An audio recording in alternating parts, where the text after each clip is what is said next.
panakabatis ang mayong balita. Dapat kita manugid sa ila, nga palangga sila sang Ginoo. Kabay pagamiton kita sa pagsugid sa ila, sa plano sang Diyos kag sang iya dako nga gugma.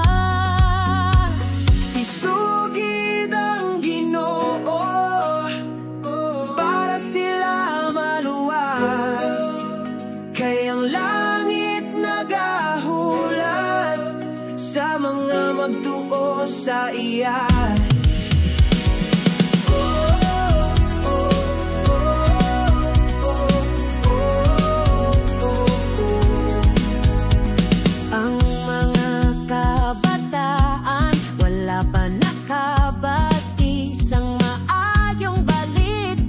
Dapat kita manugid sa ila, nga palangga sila sang Ginoo. Kabay pagamiton kita sa pagsugid sa ila, sa plano